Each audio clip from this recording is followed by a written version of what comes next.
ہندوستان کی مشہور دوا جو لکڑی کی قسم سے ہے یہاں کٹھ کہلاتی ہے، اور عرب میں اس کو کشت اور کشت کہتے ہیں۔ اس کے ذریعے علاج عہد رسالت میں صرف عام تھا، بلکہ رسول اللہ نے اس خوش نصیب ہندی دوا کے استعمال کی بار بار ترغیب دی ہے۔ صحیح بخاری میں اسی کو عنوان بنا کر مستقل باب قائم کیا گیا ہے۔ آپ صلی اللہ علیہ وسلم نے فرمایا، تم لوگ اس ہندوستانی لکڑی کو خاص طور سے استعمال کرو کیونکہ اس میں 7 بیماریوں سے شفا ہے۔ گلے کی بیماری میں اس کی ناس دی جاتی ہے اور جم کی بیماری میں پلائی جاتی ہے۔ یہی روایت صحیح مسلم میں حضرت ام قیس سے تفصیل کے ساتھ مروی ہے کہ رسول نے عورتوں کو خطاب کر کے فرمایا، تم اپنی اولاد کو اس جونک کو لگا کر کیوں ڈراتی ہو؟ تم اس ہندی لکڑی کو استعمال کرو کیونکہ اس میں 7 قسم کی بیماریوں سے شفا ہے، جس میں جم بھی ہے۔ گلے کی بیماری میں اس کی ناس دی جاتی ہے اور جم پلائی جاتی ہے۔ ایک مرتبہ رسول اللہ صلی اللہ علیہ وسلم حضرت عائشہ کے حجرے میں آئے تو دیکھا کہ ایک بچی کی ناک کے دونوں سوراخوں سے خون جاری ہے۔ آپ نے وجہ دریافت فرمائی تو معلوم ہوا کہ یہ حالت گانٹھی بڑھ جانے یا سر درد کی وجہ سے ہے۔ آپ نے فرمایا، تم عورتوں پر افسوس ہے، تم اپنی اولاد کی جان مت لو۔ اگر عورت کے بچے کو گلے یا سر درد کی شکایت ہو تو کشت ہندی لے کر گھسے اور اس کی ناس دے۔ چنانچہ آپ کی ہدایت کے مطابق جب کشت ہندی استعمال کی گئی تو بچے کو فوراً شفا ہو گئی۔ ہندوستان کے ساج یعنی ساگوان کی لکڑی کا استعمال عرب میں قدیم زمانے سے عام تھا۔ خود رسول اللہ صلی اللہ علیہ وسلم کے سریر مبارک یعنی آرام فرمانے کے تخت کے پائے ساج کے تھے، جسے آپ نے ہجرت کے بعد سے وفات تک استعمال فرمایا۔ بعد میں یہ سریر آثار متبرکہ میں محفوظ تھا اور اس پر مردے قبرستان لے جائے جاتے تھے۔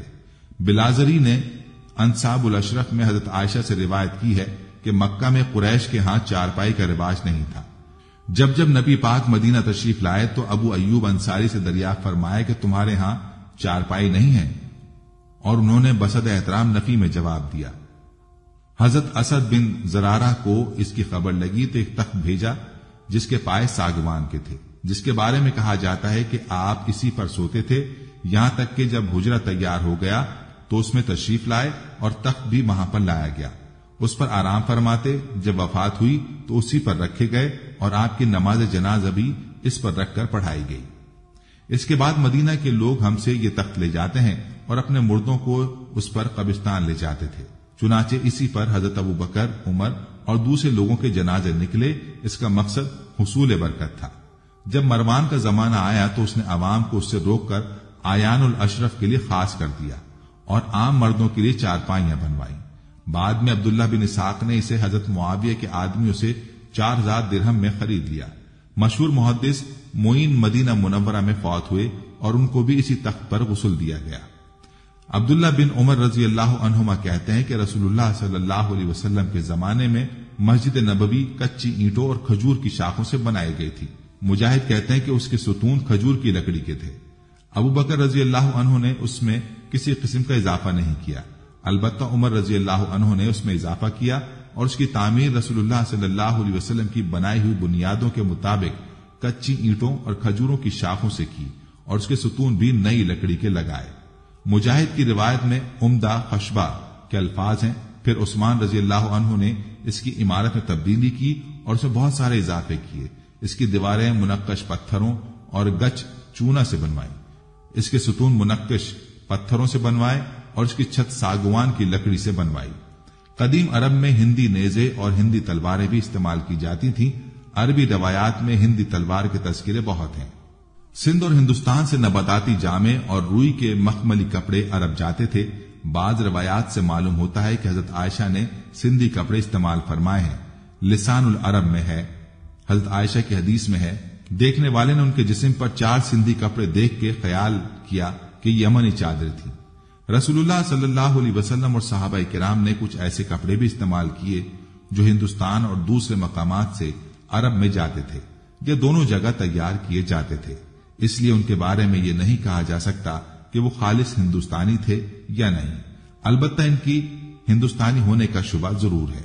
روایات میں سندھی مرغی کا تذکرہ بھی آتا ہے۔ وجاج سندھی عرب میں ہندوستان کی مخصوص چیز سمجھی جاتی تھی۔ رسول اللہ اور صحابہ کرام کے مرغ کھانے کا ذکر